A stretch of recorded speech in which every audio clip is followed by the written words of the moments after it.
Hello students. आज हम पढ़ेंगे अंडरस्टैंडिंग क्वाड्रिलेटरल। तो ये जो चैप्टर है ये ज्योमेट्री का है और इसमें जो है हम क्वाड्रिलेटरल के बारे में पढ़ने से पहले हम कुछ टर्मिनोलॉजीज पे ध्यान देंगे। कौन कौन से टर्म्स यहाँ पे यूज होते हैं उसके अकॉर्डिंग हमको समझना आसान हो जाएगा कि क्वाड्रिलेटरल के बारे में हम क्या क्या पढ़ना चाह रहे हैं या फिर मतलब जो है क्वाड्रिलेटरल में कैसे कैसे किसी चीज को डिफाइन किया गया है। ठीक है, जैसे देखो सबसे पहला क्या है कि कर्व जो होता है वो क्या होता है। कर्व बेसिकली क्या है कि जैसे हम कोई भी एक पॉइंट लें और दूसरा पॉइंट लें, इन दोनों को ज्वाइन करने के लिए जो है हम बिना पेन उठाए कैसे कर सकते हैं, ऐसे ज्वाइन कर सकते हैं। ठीक है, और देखो एक सीधा ऐसे लाइन भी ज्वाइन कर सकते हैं। ठीक है, और कुछ नहीं तो ऐसे करके हम कर सकते हैं, ऐसे ऐसे घुमा घुमा कर ऐसे कर सकते हैं। ठीक है, तो ये सारी चीजें जो है ये कर्व हैं एक्चुअल में। क्लियर है? तो कर्व जो होता है वो जरूरी नहीं कि हम दो पॉइंट को ज्वाइन करें, हम सिंगल पॉइंट को भी उसी पॉइंट से ज्वाइन करने के लिए हम काम कर सकते हैं। जैसे ये हमारे पास एक पॉइंट है और इसको जो है हम ऐसे घूमकर फिर उसके बाद हम ऐसे जाकर इसी से ज्वाइन कर देते हैं, तो ये भी एक कर्व है। तो कर्व बेसिकली है क्या कि collection of points which are constantly joined. जैसे कि देखो हम यहां से लेकर यहां तक के अगर हम पॉइंट्स की बात करें तो हमारे पास बहुत सारे पॉइंट्स हैं। देखो ये हो गया पॉइंट, ये भी पॉइंट, ये भी पॉइंट। तो ये सारे जो है कलेक्शन ऑफ पॉइंट्स जो कि हम बिना पेन उठाए ज्वाइन कर सकते हैं। सिंपल सी बात है, हम सिर्फ कॉन्सेप्ट ही हम समझ रहे हैं, डेफिनेशन जो है बुक में देख लीजिए। तो यहाँ पे क्या है कि कर्व जो होता है वो ऐसे बनाया, अगर हमने ये ऐसे बनाया तो आपको दिख रहा होगा इसके बीच में कुछ कवर्ड नहीं है, जैसे कि यहाँ पे है कवर्ड। ठीक है, तो ये जो है हमारे पास ये ओपन कर्व कहलाता है, ओपन कर्व। और क्लोज्ड कर्व क्या है? क्लोज कर्व है कि अगर हमने एक पॉइंट से जहां से हमने स्टार्ट किया है अगर हम घूम फिर कर फिर उसी से हमने ज्वाइन कर दिया तो हो जाएगा हमारा क्लोज्ड कर्व। देखो जैसे और भी है हमारे पास क्लोज्ड कर्व, ऐसे ज्वाइन किया फिर ऐसे ज्वाइन किया फिर ऐसे फिर ऐसे। तो ये जो है हमारे पास चार पॉइंट जो हमने ज्वाइन किए हैं ऐसे करके, इसके बीच में भी ऐसे बहुत सारे पॉइंट्स हैं, लेकिन जो है हमने जहां से स्टार्ट किया था वहीं पे हम जाकर एंड कर देते हैं। तो ये हो गया हमारा क्लोज्ड कर्व। ठीक है, और क्लोज्ड कर्व ऐसा भी बन सकता है हमारे पास, मान लो चार पॉइंट दे रखे हैं, उसमें अगर हमने किसी को कहा कि ज्वाइन करो तो क्या करेगा? सबसे पहले यहां से यहां फिर यहां फिर यहां और फिर यहां ऐसे ज्वाइन करेगा। फिर उसके बाद जो है किसी को हमने ऐसे चार पॉइंट दिया, किसी को हमने वही चार पॉइंट दिए तो क्या करेगा? ऐसे जाएगा फिर ऐसे जाएगा फिर ऐसे जाएगा, ये भी बना सकता है। तो ये भी एक कर्व हो गया। अब इसमें से ये भी क्लोज्ड है एक्चुअल में, और सॉरी इसको भी ऐसे यहां से ज्वाइन कर लो तो ये फाइनली क्या है? ये क्लोज्ड कर्व है। लेकिन यहां से एक सवाल उठता है कि क्लोज कर्व में हम सिंपल क्लोज्ड कर्व किसको बोलेंगे? तो सिंपल क्लोज्ड कर्व तभी होगा जब हम एक साइड को दूसरे साइड से कभी भी इंटरसेक्ट ना कराएं। जैसे कि एक पॉइंट, दो पॉइंट, तीन, चार, मान लो पांच पॉइंट है हमारे पास, इसको हमने ऐसे ज्वाइन किया फिर ऐसे फिर ऐसे फिर उसके बाद ऐसे और फिर ऐसे, ये हमने ज्वाइन कर लिया। तो इस तरीके से जो है हमारे पास जो भी हमने पॉइंट्स से ज्वाइन किए हैं ये सारे के सारे लाइन जो बना रहे हैं वो लाइन एक दूसरे को इंटरसेक्ट नहीं कर रहा है, तो इसलिए ये हमारा सिंपल क्लोज्ड कर्व। अच्छा, तो अगर हमारे पास नॉन सिंपल अगर क्लोज्ड कर्व अगर बनाना हो, मान लो इसी पांच पॉइंट से, तो मान लो ऐसे बनाया फिर ऐसे बनाया फिर ऐसे फिर ऐसे फिर ऐसे, तो ये जो हमारा वो इंटरसेक्ट कर रहा है कहीं ना कहीं, तो इसलिए जो है क्लोज्ड कर्व तो है लेकिन ये सिंपल नहीं है। तो सिंपल क्लोज्ड कर्व जो है वो ये वाला है और ये वाला नहीं है। बात समझ में आ गई होगी। अब आगे देखो कि इन सारे कर्व को जो हम क्लोज्ड कर्व बनाते हैं, तो अगर हम बहुत सारे पॉइंट्स को हम ज्वाइन करते हैं तो उससे क्या बनता है, पॉलीगॉन। जैसे इसको हम बोलेंगे पॉलीगन, इसको भी बोलेंगे पॉलीगन, लेकिन जो है ये वाला जो है सिंपल क्लोज्ड कर्व वाला पॉलीगन, ये हम लोग स्टडी करेंगे। ठीक है, देखो पॉलीगन में एक होता है रेगुलर पॉलीगन और दूसरा होता है इर्रेगुलर पॉलीगन। जैसे हमारे पास मान लो 4 पॉइंट्स हैं, ऐसे चारों पॉइंट हमने ज्वाइन किया,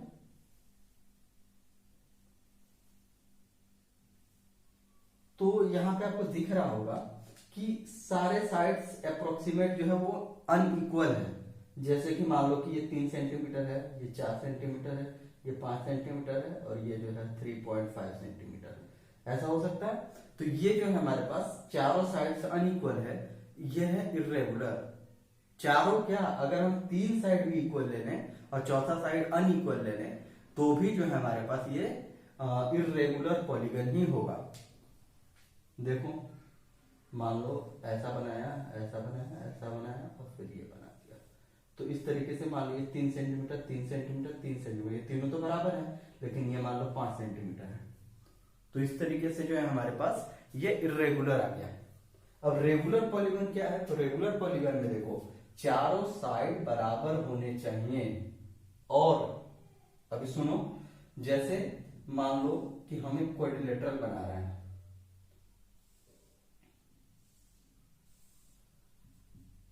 उस क्वाड्रिलेटरल में अगर हम चारों साइड बराबर कर लें तो ये रेगुलर पॉलीगन हो सकता है, लेकिन साथ साथ जो है इसके एंगल पे भी ध्यान देना है कि ये सारे एंगल भी बराबर होने चाहिए।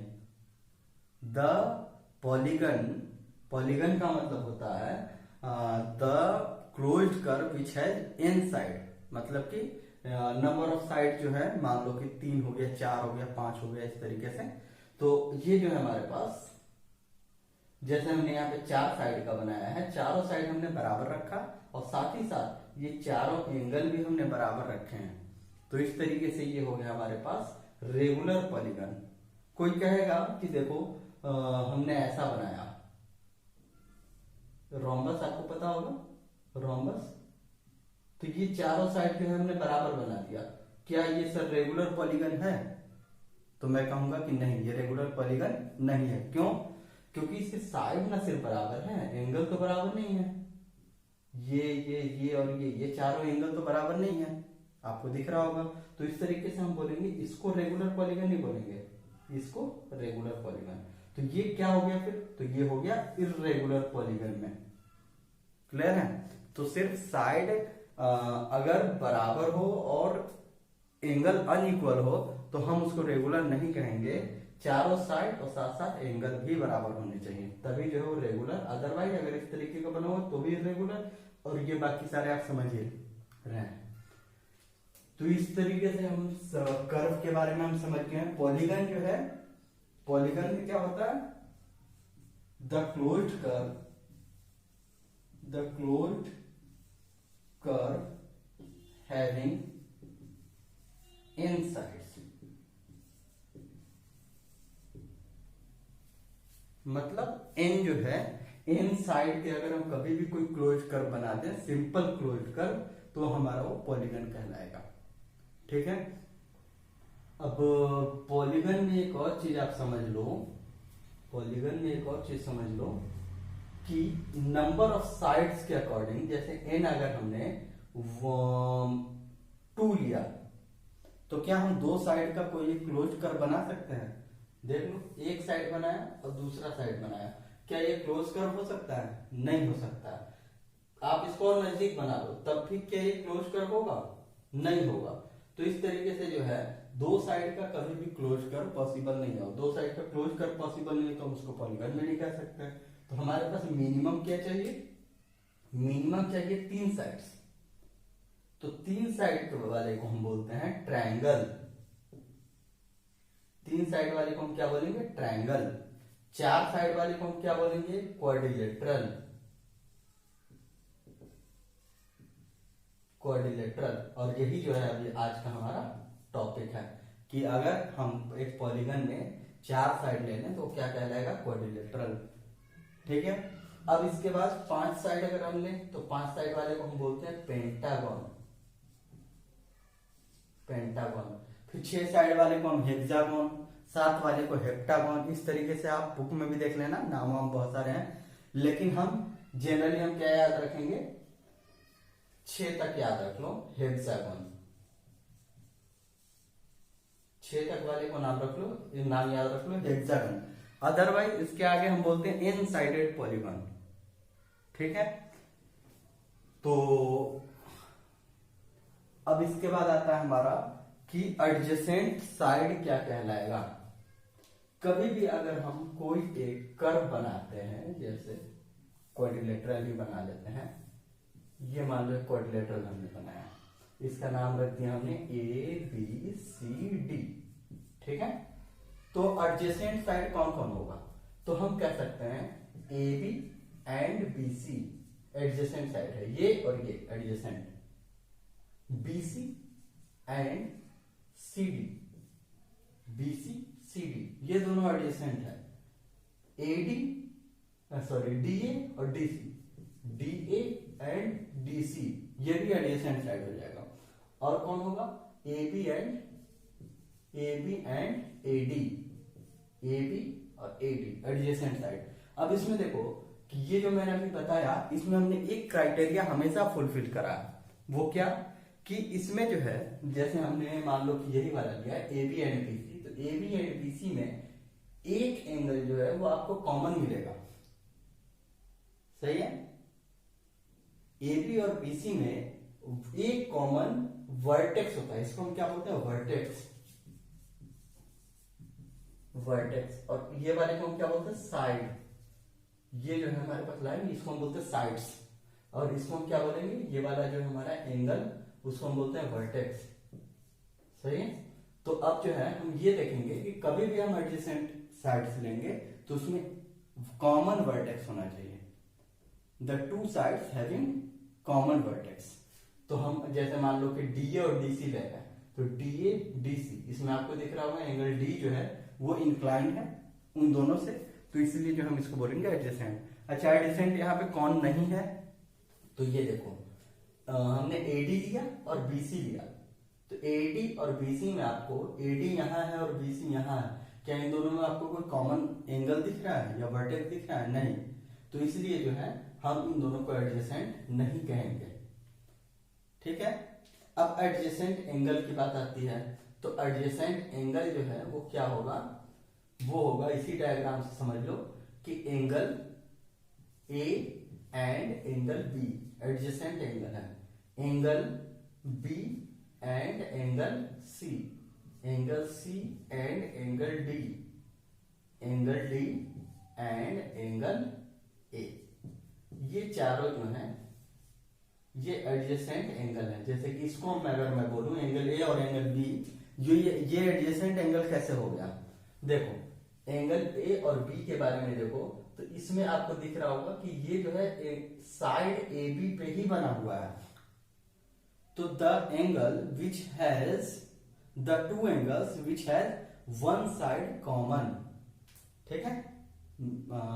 तो यहां पे जो है A और B में AB पे ही ये बना हुआ है, मेड ऑन AB, ये AB पे बना हुआ है। ये किस पे बना हुआ है? ये BC पे बना हुआ है, ये CD पे बना हुआ है, ये DA पे बना हुआ है। तो साइड जो है अगर एक कॉमन हो और उसके अगल बगल अगर हमारे पास एंगल दे रखे हो तो हम उसको बोलेंगे एडजेसेंट एंगल। तो यहाँ पे आप नोट कर चुके होंगे कि कौन कौन से एंगल एडजेसेंट नहीं है। देखो एंगल A और एंगल C एडजेसेंट नहीं है, एंगल D और एंगल B एडजेसेंट नहीं है। कैसे नहीं है? क्योंकि D जो है वो किस किस से बना हुआ है?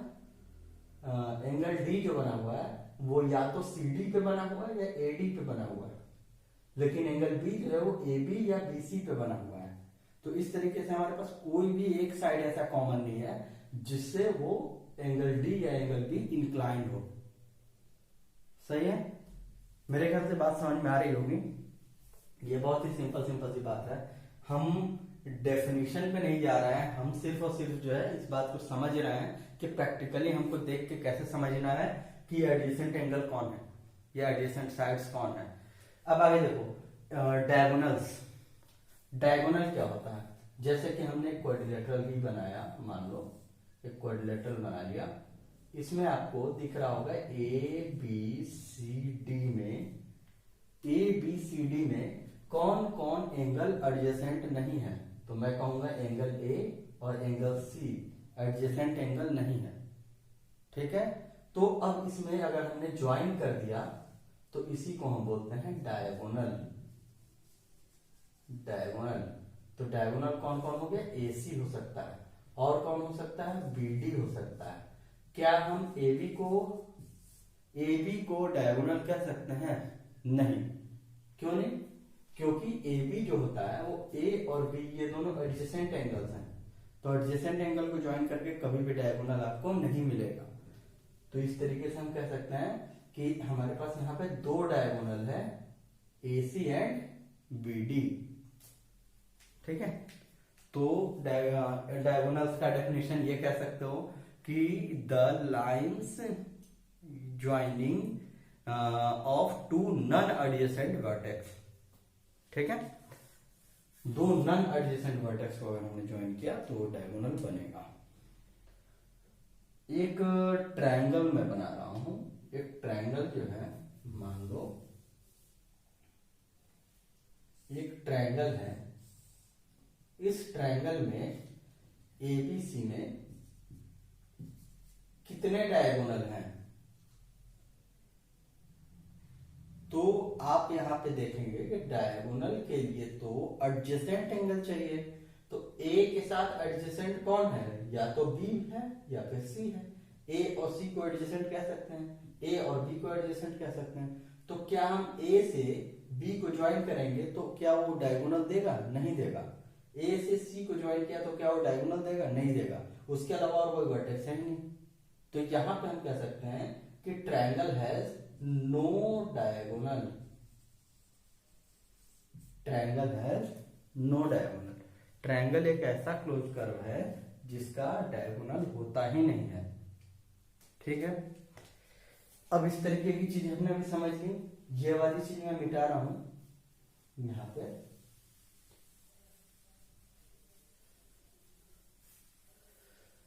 अब एक और है हमारा exterior and interior angle.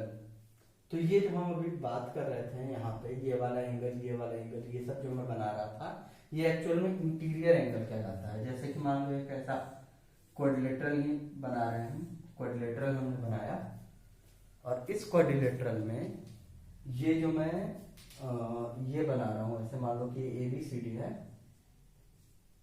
ABCD, इसका ये एंगल, ये एंगल, ये एंगल और ये एंगल, ये कहलाएगा इंटीरियर एंगल। आपको वो क्या बोलते हैं, प्रोटेक्टर होता है, प्रोटेक्टर से रख के अगर आप एंगल मेजर करेंगे, मान लो कि 120 डिग्री है, ये मान लो कि 75 डिग्री है, ये मान लो कि 60 डिग्री है, यहाँ पे मान लो कुछ है, मान लो 90 डिग्री जो भी है। तो इस तरीके की चीजें जो है, जब हम अंदर के एंगल को हम मेजर करते हैं तो वो हमारा इंटीरियर एंगल हो गया। अब इसके बाद एक्सटीरियर एंगल क्या होता है? तो हमने क्या किया, इसको एक्सटेंड किया, इसको भी एक्सटेंड कर दिया। मतलब ये साइड AB को पकड़ो और इसको ऐसे बढ़ा दो। यहां पे देखो AD को पकड़ो और ऐसे बढ़ा दो। यहां पे मान लो कि DC को पकड़ा और ऐसे बढ़ा दिया हमने, ठीक है। तो अब देखो यहाँ पे कि ये वाला एंगल जो बन रहा है, ये बाहर में जो एंगल बन रहा है, इसको हम बोलेंगे एक्सटीरियर एंगल। इसको क्या बोलेंगे? इसको भी बोलेंगे एक्सटीरियर एंगल, इसको भी बोलेंगे एक्सटीरियर एंगल, और ये वाला एंगल भी एक्सटीरियर एंगल है। तो एक्सटीरियर एंगल क्या है? अगर हम साइड को एक्सटेंड करें और उसके बाहर में जो एंगल बन रहा है वो अगर हम मेजर करें तो वही होगा हमारा एक्सटीरियर एंगल, ठीक है। ये चीज समझ में आ गया होगा, इंटीरियर और एक्सटीरियर में आपको डिफरेंस समझ में आ गया होगा। तो अभी हम देख रहे थे इंटीरियर और एक्सटीरियर एंगल। तो इंटीरियर एंगल के बारे में आप समझ गए। एक्सटीरियर एंगल भी अभी मैंने बताया कि एक साइड को एक्सटेंड करो और फिर उसके बाद ये वाला एंगल आप मेजर कर लो, तो ये वाला होगा एक्सटीरियर एंगल, है या नहीं। तो किसी ने मान लो कि सवाल उठाया कि सर हम एडी को ही हम क्यों बढ़ाएं, हम जो है बीए को अगर हम बढ़ा दें, मतलब कि ये वाली साइड को अगर हम बढ़ा दें आगे ऐसे करके, तो क्या इसको हम एक्सटीरियर एंगल नहीं बोलेंगे। अगर हम इसको अगर हमने बढ़ा दिया तो क्या ये वाला एक्सटीरियर एंगल नहीं होगा। एक्सटीरियर एंगल के लिए पहचान यही है कि एक तो हमारा ओरिजिनल साइड होगा, दूसरा जो है एक्सटेंडेड साइड होगा। मतलब कि ये वाला ओरिजिनल साइड है एबी, और फिर ये वाला जो है एक्सटेंडेड साइड है, इनके बीच का एंगल, ठीक है। उसी तरीके से अगर हमने ये वाला बढ़ा दिया तो क्या ये एक्सटीरियर एंगल नहीं होगा। अगर मैंने ये बढ़ाया तो क्या ये एक्सटीरियर एंगल नहीं होगा। तो मैं कहूंगा कि हाँ ये भी एक्सटीरियर एंगल होगा। ऐसा क्यों? क्योंकि डेफिनेशन के हिसाब से क्या है कि अगर हम एक ओरिजिनल साइड और एक एक्सटेंडेड साइड अगर हम ले लें तो इन दोनों के बीच में एंगल जो होगा वो एक्सटीरियर एंगल। अब देखना कि ये वाला एंगल और ये वाला एंगल ये वर्टिकली अपोजिट एंगल होता है, तो इसलिए इस तरीके से ये दोनों बराबर होगा। ये एंगल और ये एंगल वर्टिकली अपोजिट एंगल, एक लाइन ये और एक लाइन ये दोनों इंटरसेक्ट कर रहा है ना। कभी भी दो लाइन इंटरसेक्ट करते हैं तो ये और ये एंगल वर्टिकली अपोजिट एंगल होता है, तो उस तरीके से ये दोनों एंगल बराबर होंगे, ठीक है। अब इसके बाद हम आते हैं कि रेगुलर पॉलीगन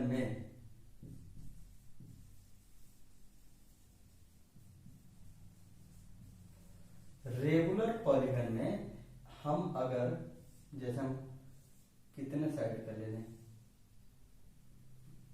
यहां पे बनाते हैं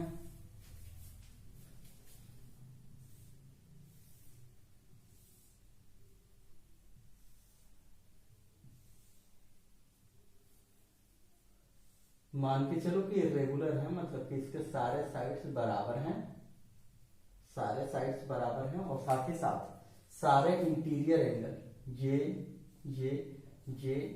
और ये सारे बराबर हैं। मान लो जैसे मान लो ए बी सी डी ई, ठीक है, ये सारे बराबर हैं अगर, ठीक है। तो इसमें जो है जब सारे एंगल बराबर होंगे इंटीरियर, तो उसके अकॉर्डिंग अगर हम यहाँ पे एक्सटेंड करके ये वाला एंगल बनाए जो कि एक्सटीरियर एंगल है, तो ये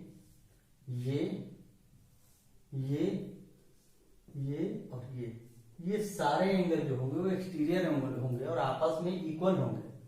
तो इंटीरियर एंगल जो है सिंस एंगल ए बराबर एंगल बी बराबर एंगल सी बराबर एंगल डी बराबर एंगल ई, ये सारे एंगल बराबर हैं, तो हम एंगल मान लो ये वाला निकालना चाहते हैं ए बी, मान लो ऐसा यहां पे कोई एक एंगल ये ले लेते हैं, मान लो एक्स ले लेते हैं, तो A E X, angle A E X, ये वाला एंगल कैसे निकलेगा। तो हम लिखेंगे एंगल ए ई डी और angle A E X, angle A E D और ए ई एक्स को अगर हम ऐड करेंगे, मतलब कि ये वाला एंगल और ये वाले एंगल को ऐड करेंगे तो मुझे क्या मिलेगा 180 डिग्री।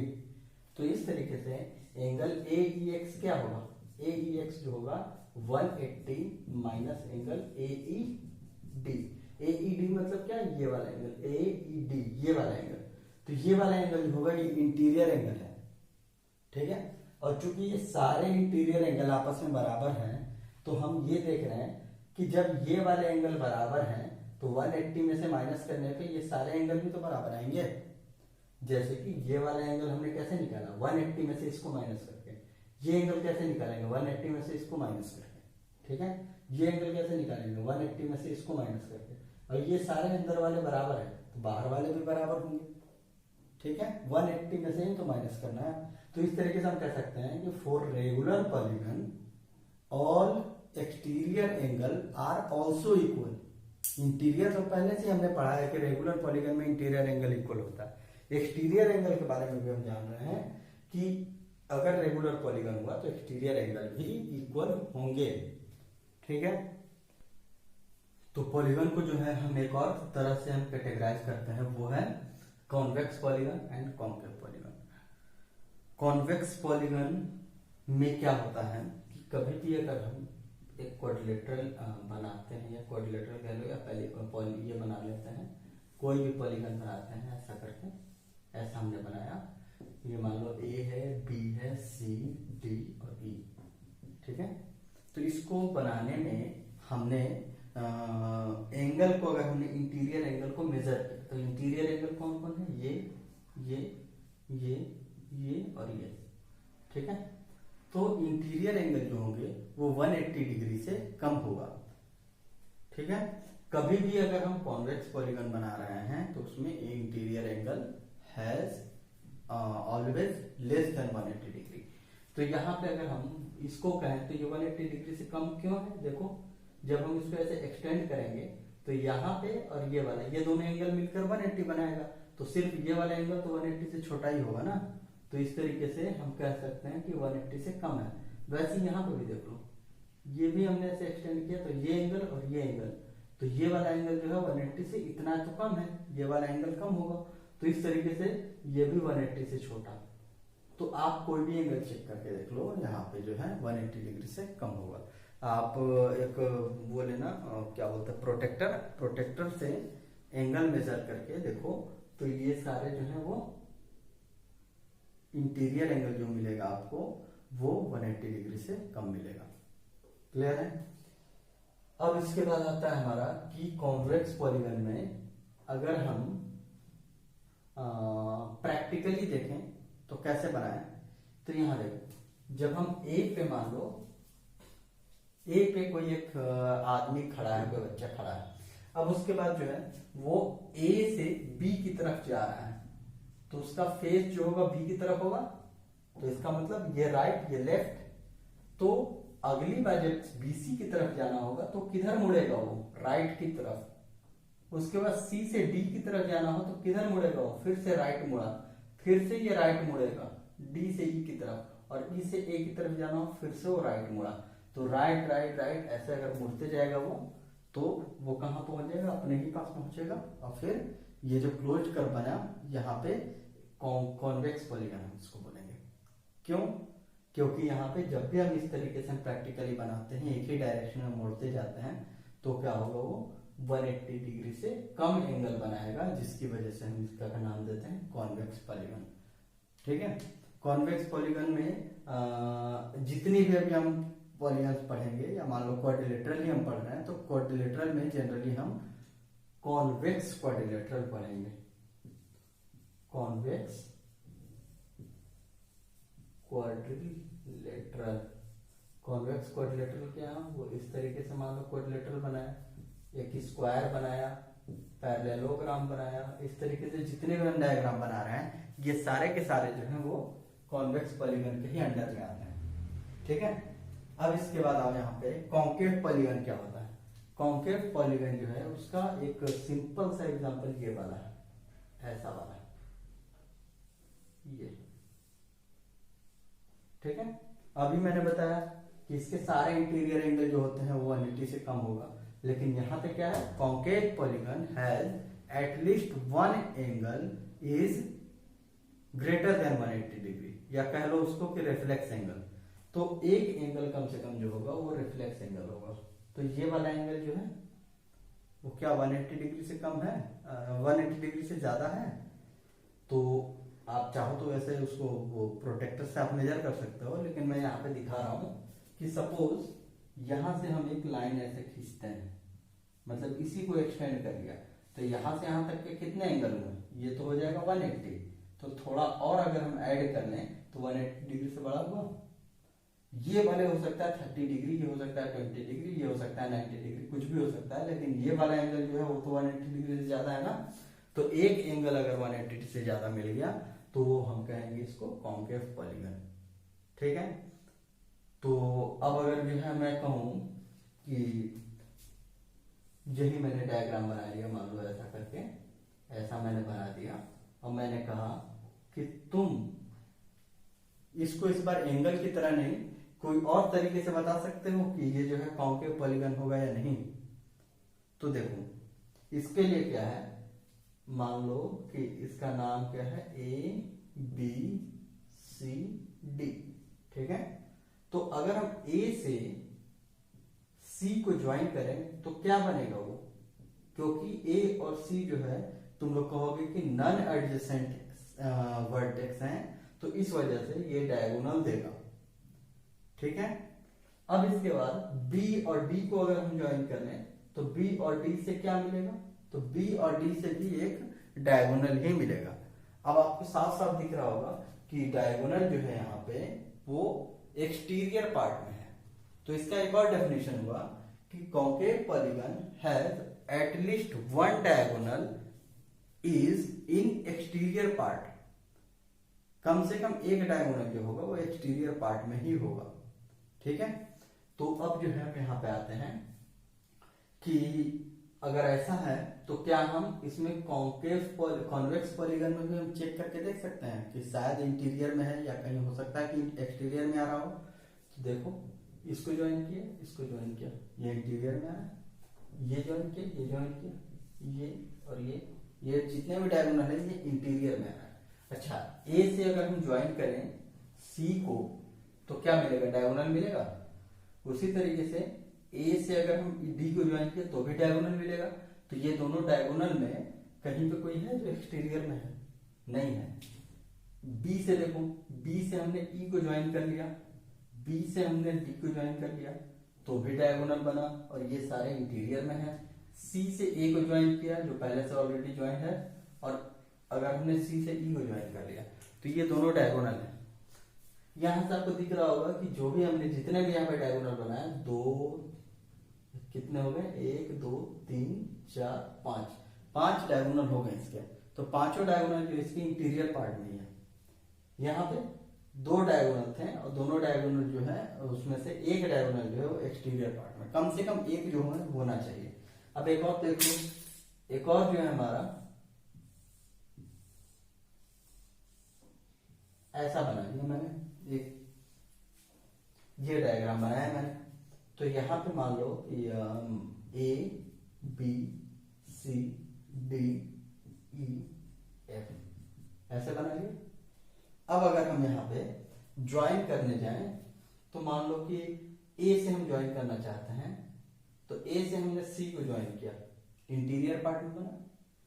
ए से हमने डी को ज्वाइन किया, तो डी को ज्वाइन करने में क्या ये एक्सटीरियर पार्ट में बन रहा है, बाहर में निकल रहा है।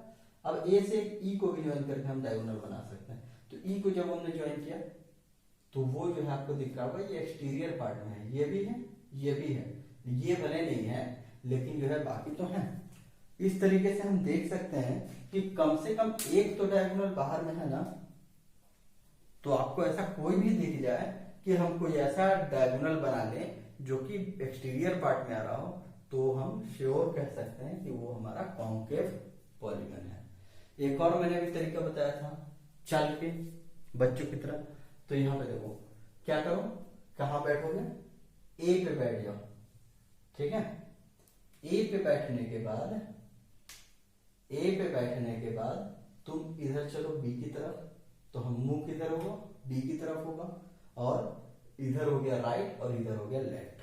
तो अब जो है जब बी से सी की तरफ जाएंगे तो हम किधर मुड़े, वो राइट की तरफ। फिर सी से डी की तरफ गए तो किधर मुड़े, राइट की तरफ। डी से ई की तरफ राइट। फिर अब आओ ई के बाद एफ की तरफ जाना हो तो भी राइट ही मुड़ा गया। लेकिन जब एफ से ए की तरफ जाएंगे तो किधर मुड़ेंगे हम, लेफ्ट की तरफ मुड़ेंगे। बाकी सब जगह राइट की तरफ मुड़ रहे थे, यहाँ पे लेफ्ट की तरफ। तो अगर हम एक ही डायरेक्शन में बार बार ना मुड़े, कभी डायरेक्शन चेंज अगर करना पड़ जाए तो फिर वो कॉन्केव पॉलीगन ही होना चाहिए वो, ठीक है। तो इस तरीके से हमने प्रैक्टिकली भी बता दिया, और जो है ज्योमेट्रिकल तो आपको पता ही है कि एंगल मेजर करके बता सकते हो, डायगोनल को देख के बता सकते हो, ठीक है। तो यहाँ पे एंगल सम प्रॉपर्टी पढ़ेंगे अब हम। जहां अब जो है आपका स्टार्ट होता है टॉपिक कि सिर्फ से वो हम क्वाड्रिलेटरल के बारे में ही पढ़ेंगे ज्यादातर, ठीक है। पॉलीगन में सिर्फ इंट्रोडक्शन था, उसके बाद जब हम चार साइड लेते हैं इनकी वैल्यू तो हमारा क्वाड्रिलेटरल होता है। तो जब हम चार साइड वाले की बात करेंगे तो हम हमेशा क्वाड्रिलेटरल के बारे में ही पढ़ रहे हैं इसका मतलब। तो ये देखो एंगल सम प्रॉपर्टी क्या है क्वाड्रिलेटरल की। एक क्वाड्रिलेटरल बनाओ, एक क्वाड्रिलेटरल मैंने बनाया। इस क्वाड्रिलेटरल में अगर हम चारों एंगल को ऐड करके देखना चाहें कि ये एंगल, ये एंगल, ये एंगल और ये एंगल, मतलब angle A plus angle B plus angle C plus angle D, इन सबको ऐड करके देखना चाहें तो कितना आएगा।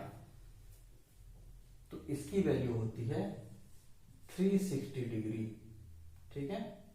एंगल सम प्रॉपर्टी यही है कि क्वाड्रिलेटरल का एंगल सम जो होगा, इंटीरियर एंगल का सम, वो होगा 360 डिग्री, ठीक है। ये देखो कैसे इसको हम समझेंगे इस थ्योरम को। देखो हम क्या करेंगे, एक डायगोनल ड्रॉ करेंगे। ये हमने डायगोनल ड्रॉ कर लिया, ठीक है। अब इसके बाद ये क्या बना, दो ट्रायंगल में कन्वर्ट हो गया, ठीक है। कौन कौन से दो ट्रायंगल, तो एक ट्रायंगल हो गया ए बी सी और एक ट्रायंगल हो गया ए सी डी, दिख रहा है। तो इस तरीके से हमारे पास दो ट्रायंगल में कन्वर्ट हुआ। अब अगर हम इसको ऐसे लिखें कि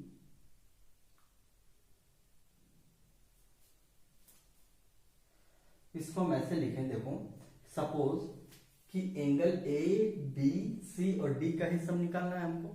तो ए को देखो, ए जो है वो कितने पार्ट में स्प्लिट हुआ, दो पार्ट में। सी कितनी पार्ट में स्प्लिट हुआ, तो ये भी दो पार्ट में। मान लो कि ये है x, ये है y, ये क्या है z है और ये है w, ये मान लो एंगल है। तो अगर हम ऐसा कहें कि अगर हम कि angle z plus B plus Y is equal to कितना होगा, ये होगा 180 डिग्री। मतलब ये और ये एंगल का मिलाकर 180 डिग्री होगा। उसी तरीके से angle D plus x plus W, ये दोनों को मिलाकर कितना होगा, तीनों को 180 डिग्री। क्योंकि ट्रायंगल का एंगल सम प्रॉपर्टी हमको पता है कि 180 डिग्री होता है। तो इस तरीके से हमने ये दो ट्रायंगल में कन्वर्ट कर लिया। अब इसके बाद ये देखो कि x को अगर हम y से ऐड कर लें, इन दोनों को मुझे क्या करना है, ऐड करना है, ठीक है। तो x को अगर हम y के साथ ऐड कर लें तो क्या ये एंगल C बन जाएगा। उसी तरीके से और w को अगर हम z से ऐड कर लें, इसको और इसको अगर हम ऐड कर लें तो ये क्या बन जाएगा, एंगल A बन जाएगा। और बाकी पहले से ही था हमारे पास एंगल B और एंगल D, ये पहले से ही है। तो इस तरीके से ये दोनों मिलकर 180 और 180 कितना हो जाएगा, 360 डिग्री। तो ये हो गया हमारा इसका प्रूफ कि एक ट्रायंगल के हेल्प से ट्रायंगल का एंगल सम प्रॉपर्टी कितना होता है, 180 डिग्री। तो ट्रायंगल के हेल्प से हम ये कर सकते हैं कि क्वाड्रिलेटरल का एंगल सम कितना होगा। आपको ये बात लेकिन जरूर पता होगा कि एक ट्रायंगल का एंगल ए बी और सी का sum angle A plus angle B plus angle C is equal to 180 degree होता है। ये बात तो पता होगा, लेकिन इसका भी हम अभी प्रूफ देख लेते हैं कैसे करते हैं। तो इसके लिए जो है, जो भी हमारे पास ये साइड है ना BC, उसी के पैरेलल एक लाइन बना दो। क्या किया हमने, ये और ये दोनों पैरेलल हैं। अब जब पैरेलल होगा तो मान लो कि हम इसको थोड़ा सा एक्सटेंड करके दिखाना चाह रहे हैं, ऐसा कर लिया तो क्या ये वाला जो है ट्रांसवर्सल हुआ, दो पैरेलल लाइन के बीच में एक लाइन बनाया तो ये ट्रांसवर्सल हुआ। इस ट्रांसवर्सल में क्या ये वाला एंगल के बराबर होगा, क्योंकि ये अल्टरनेट इंटीरियर एंगल है। उसके बाद अगर हम इस वाले एंगल के बारे में देखें तो ये वाला एंगल ये वाले एंगल के बराबर में होगा। ठीक है, तो अब जो है मान लो कि ये है x, ये है y, ऐसा। तो अगर हम यहाँ पे ऐसे लिखें कि angle XAC plus angle A plus angle YAB, इन तीनों का सम कितना होना चाहिए? 180 डिग्री। क्यों ऐसा होगा? क्योंकि ये एक लाइन पे है, यहां से यहां तक का सम कितना होना चाहिए? 180 डिग्री। तो इस तरीके से हमने तीनों एंगल को ऐड किया तो ये आ गया 180 डिग्री। अब XAC जो है, XAC ये वाला एंगल जो है वो ये वाले एंगल के बराबर है, मतलब एंगल C के। तो हम इसको लिख देंगे angle C plus angle A पहले से ही था, और ये वाला एंगल YAB ये किसके एंगल के बराबर होगा? B के एंगल के। तो हम लिखेंगे एंगल B बराबर कितना हो गया? 180 डिग्री। तो यहाँ पे एक सिंपल सी बात है कि एक पैरेलल लाइन हम ड्रॉ करते हैं, a line which is parallel to one side and passing through the its opposite vertex।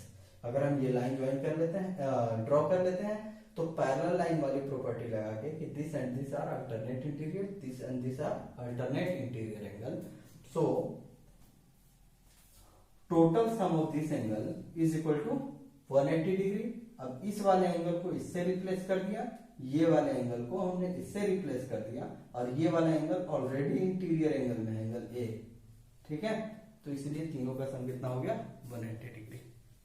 तो ये हो गया ट्रायंगल का प्रूफ, और ट्रायंगल का हेल्प से अगर हमने दो ट्रायंगल में डिवाइड कर लिया तो इससे हम क्वाड्रिलेटरल का प्रूफ समझ सकते हैं। ठीक है, अब आता है हमारा exterior angle property. Exterior angle property, इसमें क्या है?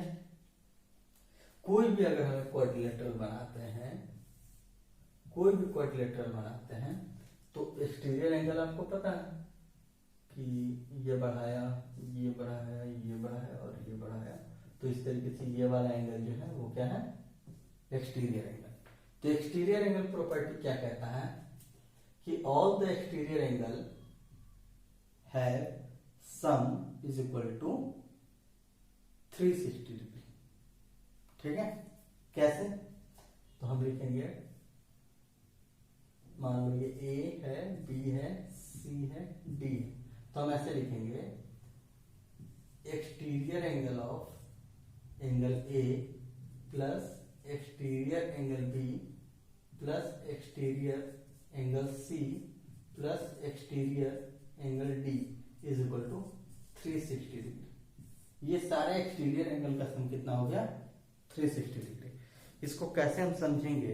तो समझने के लिए मैं इसको प्रैक्टिकली समझा रहा हूँ, प्रैक्टिकल बता रहा हूँ कि अगर कोई एक बच्चा है जो इस डायरेक्शन में फेस किए हुए खड़ा है, ठीक है, मैंने उसको बोला कि तुम राइट मुड़ो, तो उसने राइट मुड़ा। फिर मैंने कहा कि राइट मुड़ो, फिर से वो राइट मुड़ा। फिर मैंने कहा कि राइट मुड़ो, फिर राइट मुड़ा। फिर मैंने कहा राइट मुड़ो, फिर से राइट मुड़ा। फिर उसके बाद मैंने और राइट उसको मुड़ाया, वो और इधर राइट मुड़ा। अब उसके बाद फिर मैंने कहा कि ठीक है, अब जो साइड पे पहले चले थे उसी पे चलो, तो इसी पे इसने चला। ठीक है, अब समझो यहां पे कि यहां से इसने स्टार्ट किया था, यहां से स्टार्ट किया था, तो ये कितना एंगल इसने मूव किया होगा? सपोज कोई भी एंगल मूव किया हो, फिर इतना एंगल, फिर ये एंगल मुड़ा, फिर इतना एंगल मुड़ा, फिर थोड़ा और मुड़ा, और फिर उसके बाद यहाँ पे भी थोड़ा सा और इधर मुड़कर उसी डायरेक्शन में उसने फेस कर लिया। ठीक है, तो हम क्या कहेंगे कि वो पूरा का पूरा 360 डिग्री वो टर्न हो गया। थोड़ा थोड़ा एंगल करके अगर वो टर्न होता है तो कंप्लीटली जब उसी डायरेक्शन में आता है तो हम क्या कहेंगे? 360 डिग्री वो टर्न कर गया। जैसे सोचो मैं ऐसे हूं, उसके बाद मैंने इधर मुड़ा, फिर मैं इधर मुड़ा, फिर इधर, फिर इधर, फिर उसके बाद फिर से इधर, तो फाइनली जो है जब हम एक सर्किल ऐसे पूरा कर लेते हैं तो हमारा एंगल जो होगा वो कितना होगा? यहां देखो ये लाइन है, इधर फेस था, मुड़ते मुड़ते मुड़ते फिर से यहां पे आ गया, तो ये जो हम इसको बोलते हैं, ये बोलते हैं कंप्लीट एंगल। तो कभी भी अगर वो मुड़ता जाएगा और उसी डायरेक्शन में दोबारा फेस कर ले तो क्या हो जाएगा? ये हो जाए कंप्लीट एंगल, और कंप्लीट एंगल की वैल्यू कितनी होती है 360 डिग्री। तो अब यहाँ पे irrespective of their sides a polygon have all exterior angle having sum 360 degree. कोई भी पॉलीगन में जब हम एक्सटीरियर एंगल को जोड़ते हैं तो वो जो है 360 डिग्री की वैल्यू आती है सिर्फ, ठीक है। तो उस तरीके से हम क्वाड्रिलेटरल के बारे में भी समझ सकते हैं फिर कि जब सारे पॉलीगन के लिए ये बात है तो क्वाड्रिलेटरल के लिए भी यही बात होगी, ठीक है। तो ये हो गया हमारा एक्सटीरियर एंगल प्रॉपर्टी। अब ये जो हमने दो प्रॉपर्टी पढ़ी है, इन दो प्रॉपर्टी के बाद हम जो पढ़ते हैं रेगुलर पॉलीगन, रेगुलर पॉलीगन में इसकी क्या क्या वैल्यू आएगी।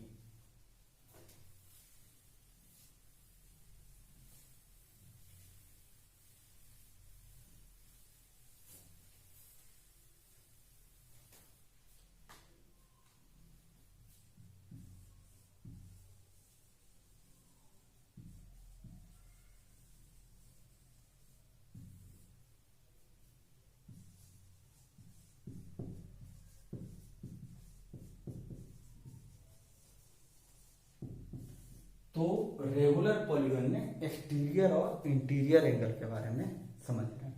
देखो रेगुलर पॉलीगन जो होता है, हम 6 साइड का बना रहे हैं हेक्सागन, ठीक है।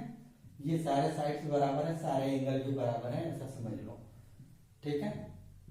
ये सारे साइड बराबर है, A B C D E F, ठीक है। अब इसके बाद जो है इसके सारे एंगल भी बराबर है, तो टोटल एंगल का सम क्या होगा। तो किसी भी पॉलीगन में for any polygon total angle सम जो होगा वो कितना होगा, वो होता है n-2 टाइम्स 180 डिग्री। ऐसे क्यों, एक ट्रायंगल है, एक ट्रायंगल के साइड कितने होते हैं 3, ठीक है। एक ट्रायंगल के साइड कितने होंगे 3, तो 3 में से 2 गया, कितना बचा 1, और उससे 180 मल्टीप्लाई करो, कितना आ गया 180 डिग्री। अगर हम एक क्वाड्रिलेटरल लेते हैं तो आएगा 4 - 2 multiplied by 180 is equal to कितना आ गया 360 डिग्री। अगर हम एक पेंटागन लेते हैं तो 5 - 2 उसके बाद जो है 180 डिग्री मल्टीप्लाई करो, कितना हो जाएगा 540 डिग्री, है ना। तो इस तरीके से हम कोई भी जो है हमारा पॉलीगन हो उसका एक इंटीरियर एंगल का सम जो है वो ये होगा n-2 टाइम्स 180 डिग्री, और इससे जो है n की वैल्यू 1 2 3 4 5 6 कुछ भी रखो, उसके अकॉर्डिंग हमारा आंसर आता जाएगा, ठीक है। तो अब हम आते हैं ये रेगुलर पॉलीगन में। तो हमने यहाँ पे हेक्सागन बनाया, ठीक है। ये क्या है हेक्सागन। हेक्सागन में टोटल एंगल सम कितना होगा, angle A plus angle B plus angle C plus angle D plus angle E plus angle F बराबर कितना होगा। तो हमारे पास यहाँ पे 6 साइड है, तो 6 - 2 मल्टीप्लाइड बाई 180 डिग्री, यही आएगा। तो यहां से जो है हम 720 डिग्री पाते हैं, और चूंकि ये सारे एंगल बराबर हैं तो सबकी वैल्यू अगर हम x रख दें तो इस तरीके से हमारे पास आएगा 6x बराबर 720 डिग्री, तो x बराबर कितना होगा 120 डिग्री है। तो इस तरीके से जो है हम फाइंड कर सकते हैं कि इंटीरियर एंगल की वैल्यू कितनी है। तो ये सारे एंगल जो होंगे वो कितना आ गया 120 डिग्री, ठीक है। ये सारे एंगल जो है 120 डिग्री ही होगा। तो यहाँ पे जो है हेक्सागन से हमने एक प्रैक्टिकल एग्जांपल लिया है यहाँ पे कि कैसे कैलकुलेट करेंगे। तो अब जो है हम आते हैं डायरेक्ट इसके फॉर्मूले पे कि किसी भी हम रेगुलर पॉलीगन में जिसके n साइड हैं, किसी भी रेगुलर पॉलीगन में for any regular polygon each interior angle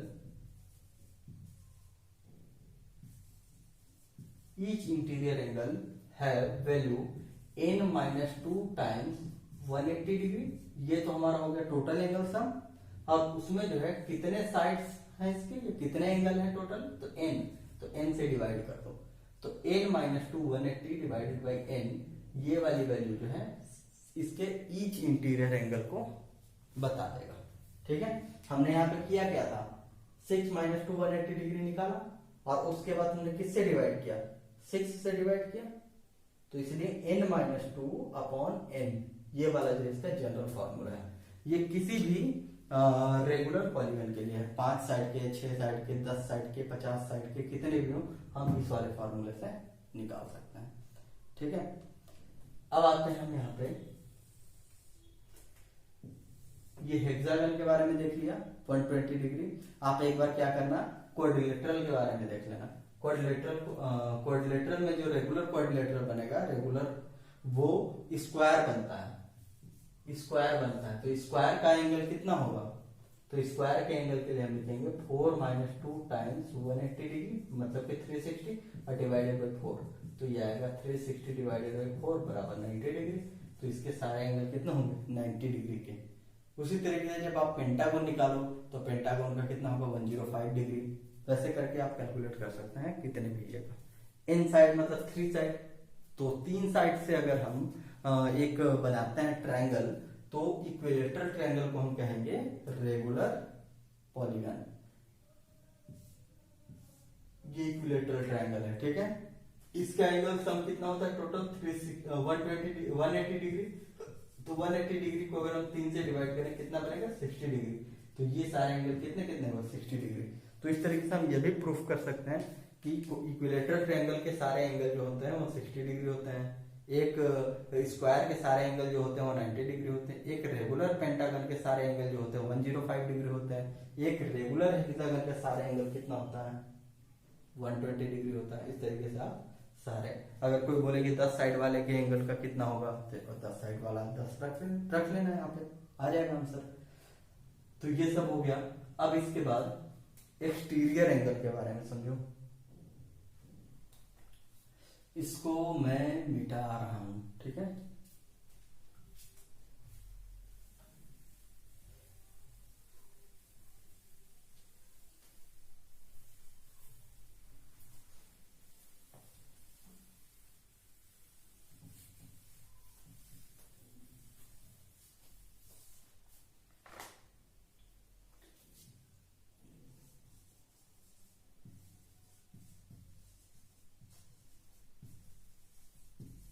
each exterior angle, इसकी वैल्यू कितनी होगी, तो उससे पहले जो है हम इसी में समझ लेते हैं कि हमने यहाँ पे बताया था अभी पिछले वाले पार्ट में कि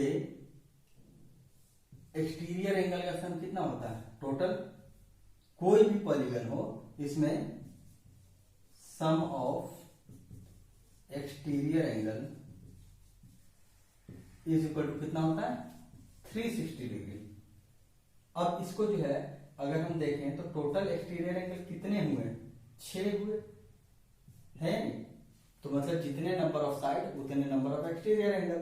तो हम जो है यहाँ पे नंबर ऑफ साइड्स इसके कितने हैं, यहाँ पे तो 6 है। तो हमने निकाला each exterior angle is equal to 360 divided by 6। तो आ गया 60 डिग्री। मतलब इसके जो बाहर बन रहा है ना वो 60 डिग्री बन रहा है। ठीक है, अब यहाँ पे आओ, ईच एक्सटीरियर एंगल की वैल्यू अब हम कैसे निकालेंगे। तो हमको पता है कि sum of all exterior angle divided by number of sides. ठीक है, तो आपको पता है कि ऑल एक्सटीरियर एंगल की वैल्यू कितनी होती है, 360 डिग्री, चाहे वो कितने भी साइड का पॉलीगन हो। और उसको अगर हम n से डिवाइड कर लें तो वही आ जाएगा हमारा ईच एक्सटीरियर एंगल। ठीक है, यहाँ पर हमने क्या किया था, 6 से डिवाइड किया था, उसी तरीके से वो है। ठीक, तो ये हो गया हमारा। तो हमने इसमें क्या क्या पढ़ा, कि किसी भी पॉलीगन का हम अगर टोटल एंगल सम निकालना चाहें तो क्या होता है फॉर्मूला, n-2 टाइम्स 180 डिग्री। अगर हम रेगुलर पॉलीगन की बात करें तो रेगुलर पॉलीगन में ईच इंटीरियर एंगल अगर निकालना हो तो n-2 180 degree divided by n, ये हो गया फॉर्मूला। अगर हम एक्सटीरियर एंगल की बात करें तो सारे एक्सटीरियर एंगल का सम किसी भी पॉलीगन में होता है 360 डिग्री। तो अगर हमको ईच एक्सटीरियर एंगल निकालना हो रेगुलर पॉलीगन में तो हम उसको नंबर ऑफ साइड से डिवाइड कर देंगे, आ जाएगा। ठीक है, ध्यान देना ईच वाला जो क्वेश्चन है ना, ईच एक्सटीरियर या ईच इंटीरियर, वो हमेशा रेगुलर पॉलीगन में ही बात करेंगे, तभी तो सारे के सारे बराबर होंगे। ठीक है, बस